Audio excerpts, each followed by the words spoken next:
what it really means to be an entrepreneur. In this video, we'll uncover the raw truth on what entrepreneurism really means and what it requires. We look at real-life case studies and hit some key points along the way.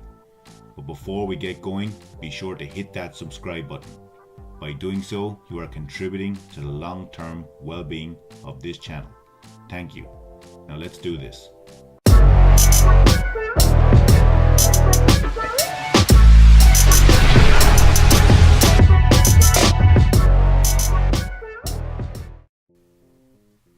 Why do you want to become an entrepreneur? Whenever I ask that question, I always hear the same thing. I want to make a little bit of extra money on the side. Now there's nothing wrong with that answer, but at the same time, that's not a great reason to start a business. There must be more to it than that. So I'll pose the same question to you. Why do you want to be an entrepreneur? Before you answer, really think about the question for a minute. With your list in hand, let's move on to the first big truth of this video. Most entrepreneurs never wind up creating a business. Instead, they wind up with a self-created job. Have you already started a business? Ask yourself. When you're lying in bed at night, do you have a hard time turning it off because you're constantly thinking about all the things you need to do tomorrow? When you take a quick break, grab a bite or head to the gym, are you constantly thinking about all the things you have to do when you get back to the office? Can you ever really switch off even when you want to or need to? If your business or work life in general feels like an endless to-do list, I've got some news for you. It doesn't have to be this way. I'm going to show you how you can restore balance and get your life back in a big way. I can't tell you the number of entrepreneurs who fall into this category, and I'll be honest, I was one of them too. I couldn't get out of my own way, but then I learned the right way to navigate my entrepreneurial journey. It makes sense. Entrepreneurs are stubborn by nature.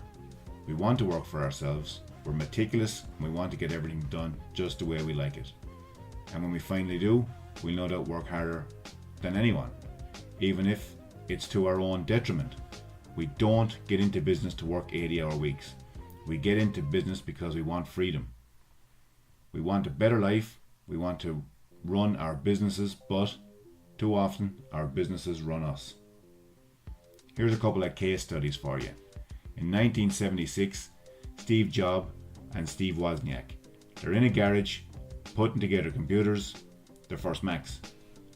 Their first order was for 50 of these devices, and they were selling them for about $500 each. Today, that little company has grown up to be worth over $1 trillion. Obviously, that's Apple. In 1998, Larry Page and Sergey Brin begin in a garage. All these things start in garages, guys, so if you haven't got a garage, get one. You need one to get on in with these entrepreneurial facts. That's a joke. So back to Larry Page and Sergey. As for so many of these startups do, they came up for an idea for a better search engine, and Google was born. Fast forward 2 decades, and Google is worth coming up onto again $1 trillion and counting, with over 60,000 employees. In 1975, Bill Gates started Microsoft. 40 years later, it's valued, heading towards $1 trillion as well. In 1923, Walt Disney started a company out of his garage as well. These famous garages. That little company is one of the most iconic in the world today, worth about $500 billion.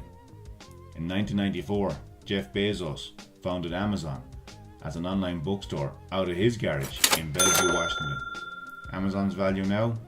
Almost $1 trillion.